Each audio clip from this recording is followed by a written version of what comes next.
Բարև ձեզ, Ստեփան Գրիգորյան, YouTube-յան ալիքի մասնակիցներ, ողջունում եմ ձեզ բոլորիդ, այսօր հունվարի 31-ն է, մենք շարունակում ենք մեր աշխատանքը, ես նաև ուզում եմ ողջունել Սփյուռքայությունը ու բոլոր առանց բացառությամբ Հայաստանի Հանրապետության քաղաքացիներին, այսօր մենք կխոսենք Միացյալ Նահանգներ Իրան հարաբերությունների մասին, դուք տեսնում եք, որ հավանականությունը, որ ուժային ճանապարհով կգնան ամերիկացիք, Դոնալդ Տրամպը Ամերիկայի նախագահ ավելանում է, ուժային լուծումը, հավանականությունը դրա օրեցօր ավելանում է, դա է պատճառը, որ այս թեման չպետք է մեր ուշադրությունից վրիպի, Իրանի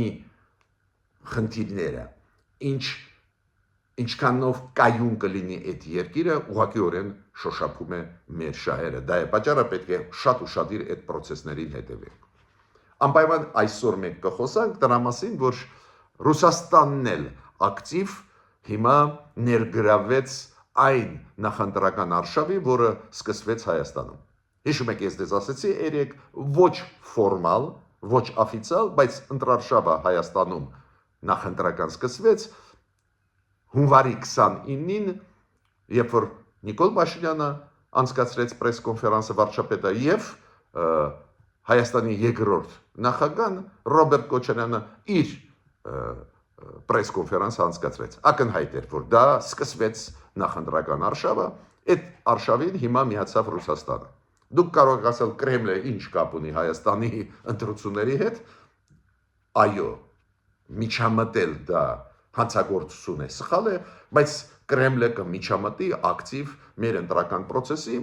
ու նախընտրական արշավը Կրեմլի համար Հայաստանի ընտրություններին սկսվեց երեք։ Մի քանի պաշտոնյա Ռուսաստանի արեցին լրջագույն հայտարարություններ ուղղված մեր կառավարության դեմ, Եվրոպայի դեմ, Հայաստան-Եվրոպա համագործակցության դեմ եւ այլ, դրա մասին անպայման այսօր կխոսենք։ Նաեւ պետք է ասեմ, որ պաշտոնյաները Ռուսաստանի մերժեցին այն առաջարկի, որը արեց մեր կառավարությունը մի քանի ժամանակ առաջ, մի քանի շաբաթ առաջ, հիշում եք, անցած տարի, այս տարի կրկնեց վարչապետը ինչի մասին, երկար գծերի մասին, որ կան հատվածներ, որոնք պետք է արագ վերանորոգվեն, որ Հայաստանը կարողանա ուղղակիորեն համագործակցի տնտեսական ոլորտում, առևտրի ոլորտում Ադրբեջանի հետ։ Ու երեք մենք ստացանք մերժում Կրեմլից։ Շատ կարևոր է դա հասկանալ, ես նյուանսները այն ելույթի, որը ունեցան պաշտոնյաները Ռուսաստանի երեկվա, այդ նյուանսները այսօր կբացեմ։ Մերժում ստացանք մենք, ուրեմն պետք է մտածենք ինչ ենք անում։ Պարզ է, որ կան նաև դրական զարգացումներ Հայաստանի հետ կապված, նաև դրանց մասին մենք կխոսենք։ Ուրեմն սկսում ենք մեր այսօրվա աշխատանքը։ Իրան։ Դուք գիտեք, որ մեր ԱԱԾ-ն անվտանգություն հայտարարությունով հանդես եկավ երեք, որ 7 քաղաքացի Իրանի հատեցին մեր սահմանը։ Ոչ թե անցակետով, փաստաթղթերը ներկայացնելով, այլ անօրինական ձևով փորձեցին հատել։ Պարզ է հիմա քննությունը գնում է այդ մարդկանց հետ, ինչու անօրինական հատեցին, ես կարծում եմ, որ ստեղ տարբերակներ կան, կարող է մարդիկ խոճապի մեջ են, շատ հավանական է, որ Միացյալ Նահանգները ուժ կկիրառեն Իրանի դեմ, կսկսեն ռմբակոծել ու կան մարդիկ, որ խոճապի մեջ ընկնելով փորձում են լքել երկիրը ինչ-որ ժամանակով, կա տարբերակ, որ իրենք այն մարդիկ են, ովքեր մասնակցել են բողոքի ակցիաներին Իրանում ու հիմա հետապնդվում են Իրանի կառավարության կողմից, տարբերակներ այլ կարող են լինել, բայց ուզում եմ ասել, այդ փաստ է, որ 7 քաղաքացի Իրանի փորձեցին մեր սահմանը անօրինական ձևով հատել։ Միացյալ Նահանգներ Իրան, Դոնալդ Տրամպը իրար հետևից անում է Իրանի հետ հայտարարություններ, մի կողմից ինքը ասում է, տեսակ, մենք այս մեծ նավատորմ ռազմական ուղարկեցինք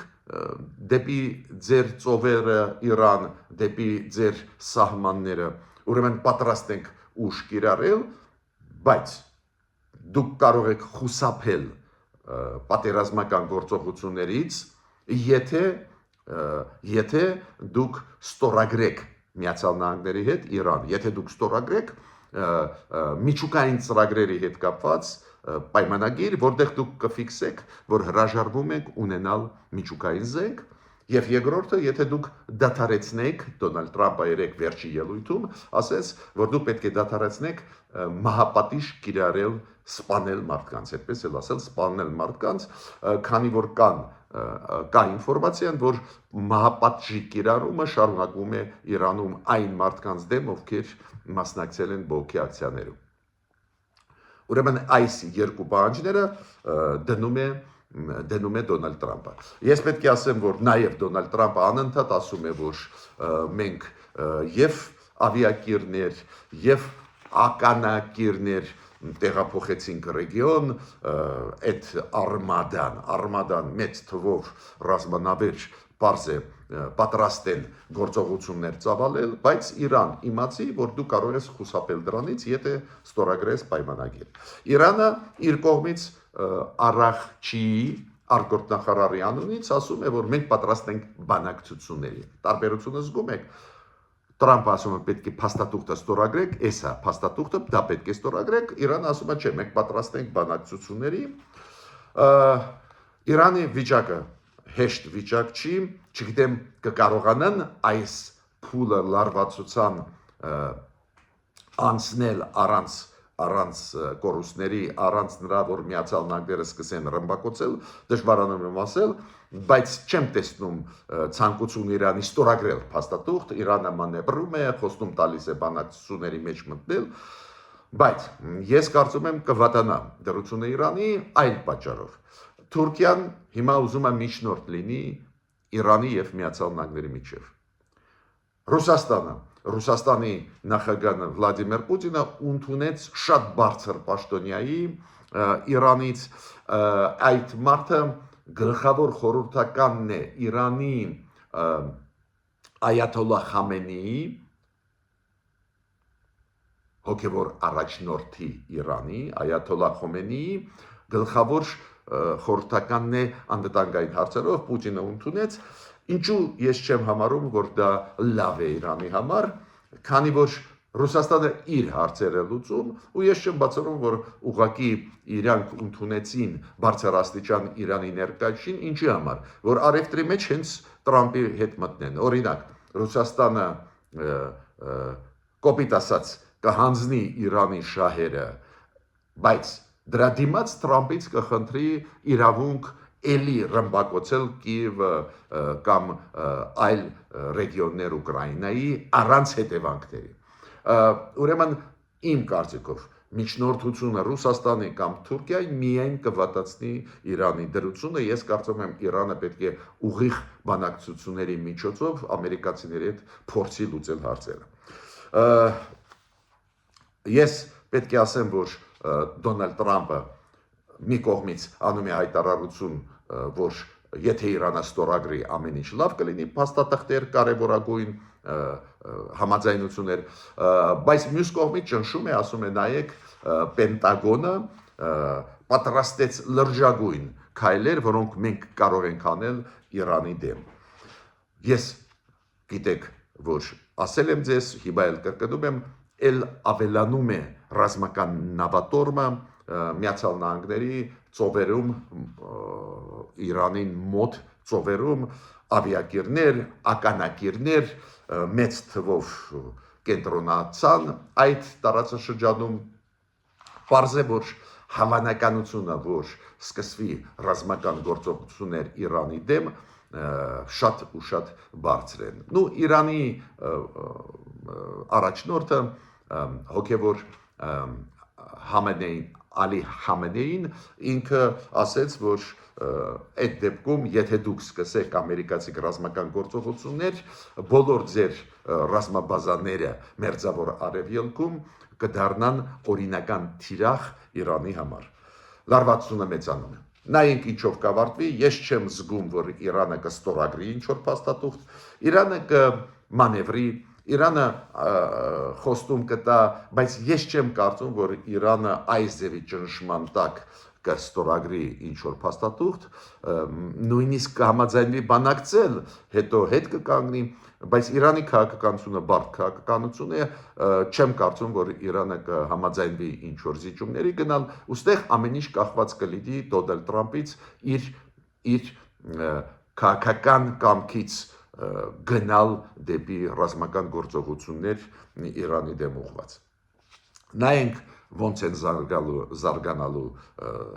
այս process-ները, ուշադիր պետք է հետևենք, քանի որ եթե լինեն ցամաքային հարվածներ, դες օթով Իրանի տարածքի վրա հարվածներ, Իրանի ռազմական օբյեկտների վրա, Իրանի պետական ինստիտուտների վրա, պարզ է Իրանում խոճապ առաջանա ու այո, մեծ թվով նաև փախստականներ կարող են Իրանից մտնել տարբեր երկրներ, նաև Հայաստան։ Հիմա ես ուզում եմ մի քանի դրական օրինակներ բերել զարգացումների մեր գործընկերների հետ, օրինակ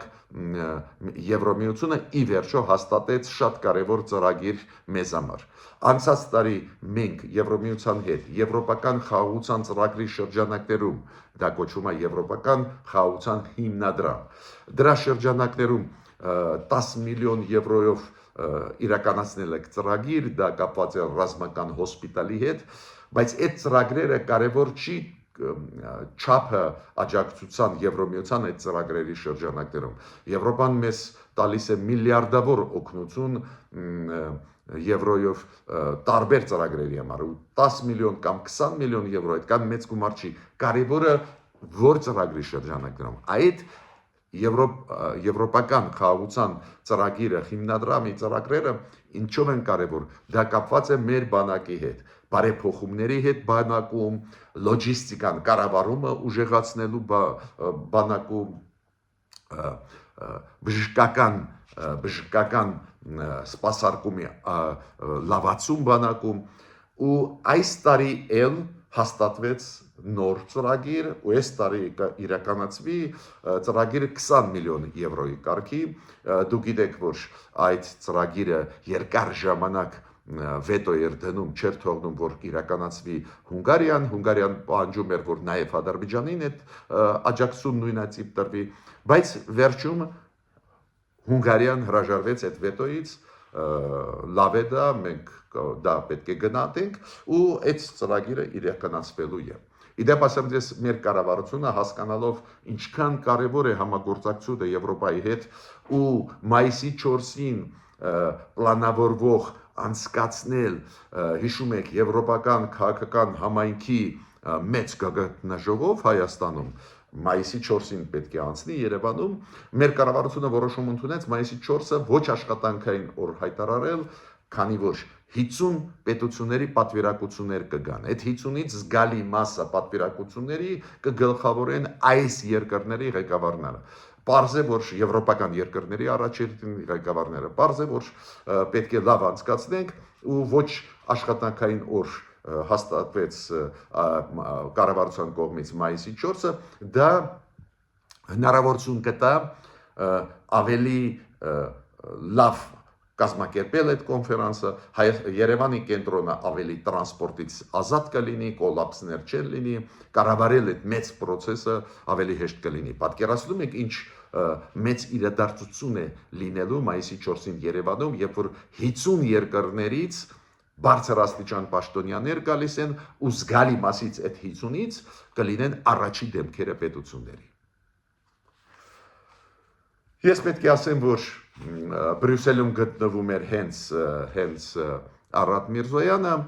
ինքը Ստրասբուրգից մեկնեց Բրյուսել, ստորագրելու համար այս շատ կարևոր ծրագիրը EPF, European Peace Facility ծրագիրը, եվրոպական խաղաղության հիմնադրամի ծրագիրը, որի շրջանակներում օգնություն տրվում է մեր բանակին, բարեփոխումներ, կառավարում, ու ինքը այդ ստորագրեց Մարտակոսի հետ, Եվրոպայի ընդլայնման կոմիսարի հետ, դա ստորագրեց Բրյուսելում։ Ես նաև շատ բարձր եմ գնահատում կոնկրետ աշխատանքը Միացյալ Նահանգների հետ կոնկրետ ոլորտներում այդ աշխատանքը շարունակվում է, քանի որ մենք մտահոգված հետևում ենք Տրամփ ծրագիրը իրականացվի էֆեկտիվ արագ թե ոչ, անչափ կարևոր է արագ իրականացնել, ոչ միայն այն, որ ծրագիրը իրոք փայլուն է, շատ է պետք մեզ Դոնալդ Տրամփի ուղու ծրագիրը,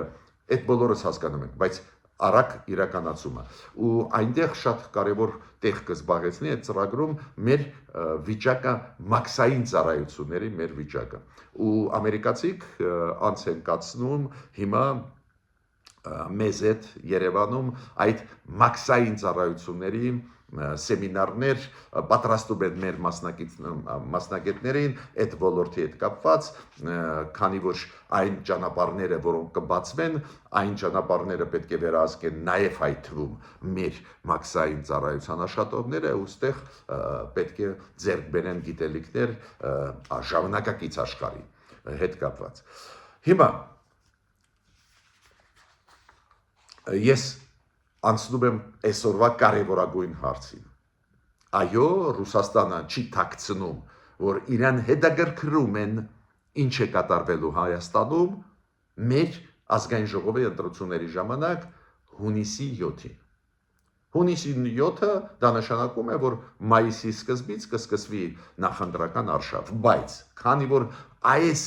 ընտրությունների կարևորությունը այդքան մեծ է, ոչ միայն մեզ համար, Հայաստանի Հանրապետության քաղաքացիների համար, ոչ միայն սփյուռքայության համար, նաև Ռուսաստանի համար, Ռուսաստանը ուղղակիորեն սկսեց նախընտրական արշավ մեր կառավարության դեմ, մեր գործընկերների դեմ, իդեմս Եվրոպայի, իդեմս Միացյալ Նահանգների։ Ուրեմն երեք պաշտոնյաներից մեկը շատ բարձր Ռուսաստանի արտգործնախարարության ազգանունով Մասլենիկով, վարչության պետի մակարդակի Եվրոպայի հարցերով զբաղվող, սկսեց քննադատել խստագույնս, սկսեց քննադատել Եվրոպային, սկսեց քննադատել մեր կառավարությունը, որ այդպես արագ տեմպով ուզում է եվրո ինտեգրվել, խոսեց Եվրոմիության դեմ, որ Եվրոմիությունը ուզում է փոկել Հայաստանը Ռուսաստանից, ձև են թափում, որ չեն հասկանում ինչու Հայաստանը նեղացած է Ռուսաստանից, ձև են թափում, որ չեն հասկանում, որ դա կապված է նրա հետ, որ Ռուսաստանը չպաշտպանեց Հայաստանի տարածքը ագրեսիաներից 2021-22 թվականներին, ձև են թափում, բայց ակնհայտ տանում են քարոզչություն իրանց հնարավորությունների միջոցով, նաև հայկական ԶԼՄ-ների միջոցով, ովքեր պրոռուսական ուժերի պրոքսիներն են, սկսվեց, նորից կրկնեց այդ պաշտոնյան, որ միաժամանակ չես կարող լինել ԵԱՏՄ-ում և Եվրոմիությունում, սկսեցին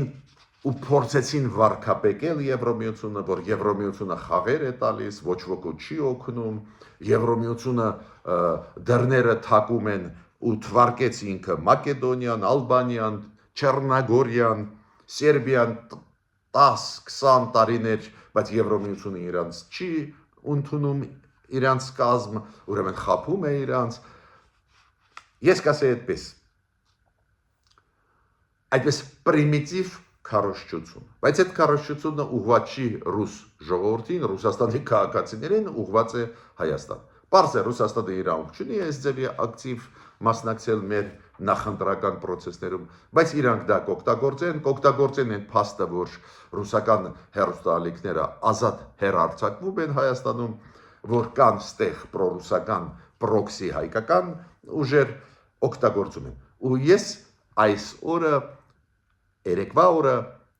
հունվարի 30-ին ֆիքսում եմ որպես օր, երբ որ Ռուսաստանը սկսեց նախընտրական արշավ այն ընտրությունների, որոնք ազգային ժողովի ընտրությունների, որոնք պետք է անցնեն Հայաստանում հունիսի 7-ին։ Հիմա շատ կարևոր մաս այս Ռուսաստանի քարոզչությունից, որը տարավ հայտնի Մարիա Զախարովան, դուք գիտեք ինքը պաշտոնական ներկայացուցիչ է Ռուսաստանի արտգործնախարարության, ինքը անդրադարձավ Նիկոլ Փաշինյանի այն հայտարարությանը, որի մասին մենք խոսել ենք, հիշում եք Նիկոլ Փաշինյանը, մեր բանակի 34 տարվա տարեդարձի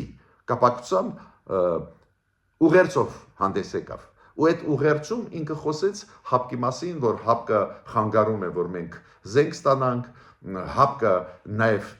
չաջակցեց Հայաստանին, մեր տարածքային ամբողջականությունը չի ճանաչում։ Այդ մտքերը բոլորը դուք գիտեք, ու դիրքորոշումը պաշտոնական Երևանի, որը համապատասխանում է իրականության, հապկը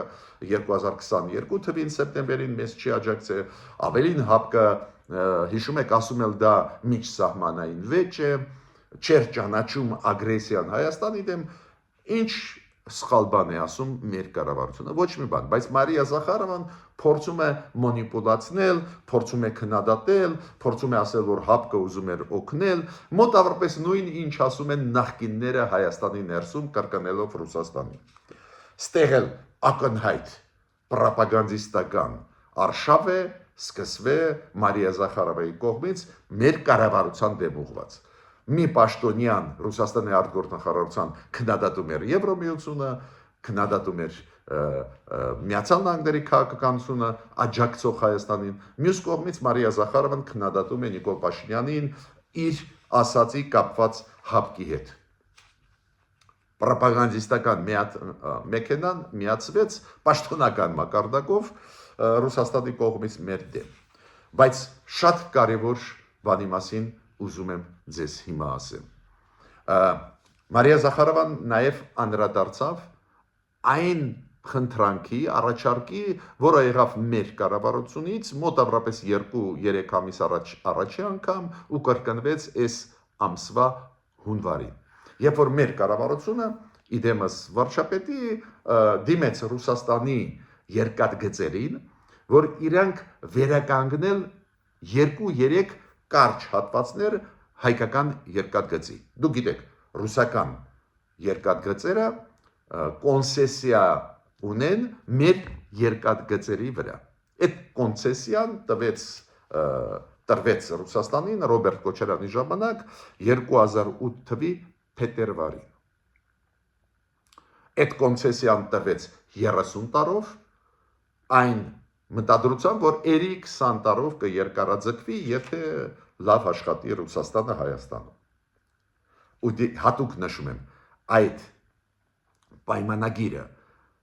որ մեր երկաթգծերը տրվեցին Ռուսաստանի երկաթգծերին կոնցեսիայով 30 տարով, ստորագրվեց 2008 թվին։ Ուրեմն մինչև 2038 թիվ այդ կոնցեսիան շարունակելու է աշխատել, ինչ իրավունքով, էլի 20 տարով երկարաձգել։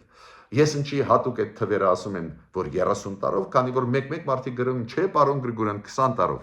խառնում են մարդիկ, 30 տարով է տրված, մինչև 2038 թիվ, ու 20 տարի, որտեղից այդ թիվը, որ կարող է երկարաձգվել։ Հիմա, ինչի ես դրա մասին ասում եմ, դա իրոք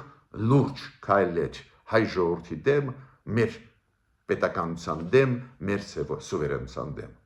Դու ամեն ինչ տալիս էիր Ռուսաստանին, ու հիմա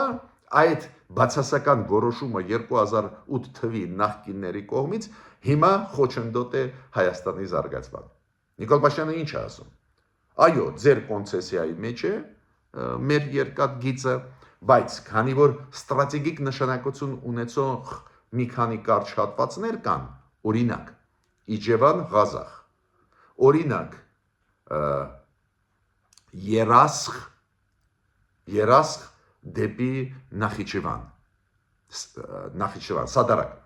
Այս կարճ հատվածները, Նիկոլ Փաշինյանը ասում է, շատ կարևոր է վերանորոգել, այնտեղ մի դեպքում 2-3 կիլոմետր է, մյուս դեպքում 8-10 կիլոմետր է, կարճ հատվածներ են, բայց պետք է վերանորոգել, որ Ադրբեջանի հետ հիմա գնում է տնտեսական համագործակցություն, սկսվեց առևտրի ոլորտում, տնտեսության ոլորտներում, որ մենք ուղղակիորեն կապ երկաթգծային ունենանք Ադրբեջանի հետ։ Ու դա պարտականությունն է, կոնցեսիայում դա ֆիքսված է, պարտականությունն է մեր կառավարության առաջարկը իրականացնել։ Ու Նիկոլ Փաշինյանը ինչ է առաջարկում Ռուսաստանի ու Պուտինին էլ ասեց, երբ որ գտնվում էր Մոսկվայում վերջի ժամանակներս,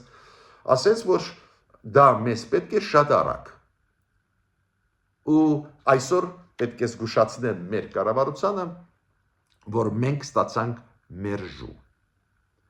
Հիմա համոզված եմ, որ դուք կասեք, մենք էլ կարդացել ենք պարոն Գրիգորյան Մարիա Զախարովայի տեքստը։ Այդ տեքստում ֆորմալ տեսանկյունից մերժում գրեթե չկա։ Հա, ինքը չի ասում, որ Ռուսաստանը համաձայն է, պարտավոր է վերանորոգել այդ կարճ հատվածները երկաթգծերի, որոնք ստրատեգիկ նշանակություն ունեն Հայաստանի համար։ Միանշանակ, բայց ինքը չի ասում, որ չենք կառուցի, ինքը ասում է, դե գիտեք ինչա, դուք պետք է մեզ ներկայացնեք, դուք ինչ եք ուզում Դոնալդ Տրամփի հետ անել տրիպ ծրագրի շրջանակներում։ Դες սլակը ուղղում է այլ ծրագրի։ Դուք գիտեք, տրիպ ծրագիրը, որը մեղրի երկաթգծի վերականգնման հետ կապված է, ոչ մի կապ չունի կոնցեսիայի հետ Ռուսաստանի։ Այդ երկաթգիծը չկա։ Հիմա Ռուսաստանը փոխանակ պատասխանի ինչի՞ չի ուզում սադարակ երասխ այդ հատվածը 2-3 կիլոմետրանոց վերանորոգի, վերականգնի արագ, սլակը ուղղում է այլ հարցերի։ Չէ, ինքը ասում է մեզ ներկայացրեք, այդ ինչ ծրագրեր եք անում։ Ներկայացրեք մեզ։ Ֆորմալ չեն մերժում, բայց ոչ ֆորմալ մերժում մենք ստացանք։ Ես ուզում եմ զգուշացնել մեր կառավարությունը, քանի որ գիտեմ ինչ է նշանակում Ռուսաստանի դիվանագիտական լեզու։ Շատերը ռուսերեն հասկանում են ու գիտեն, թե դա նույնն է, ինչ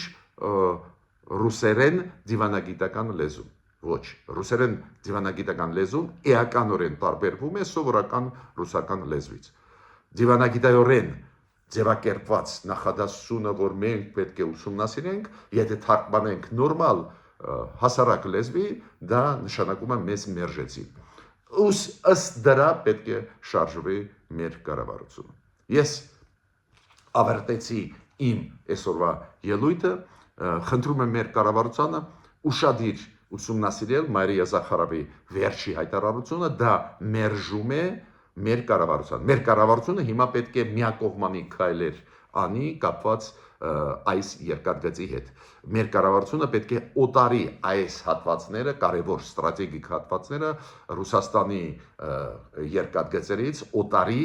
ու վերանորոգի կամ իր ուժերով կամ այլ խաղացողների ուժերով։ Ես ավարտեցի իմ այսօրվա ելույթը, միջ նոր հանդիպումներ։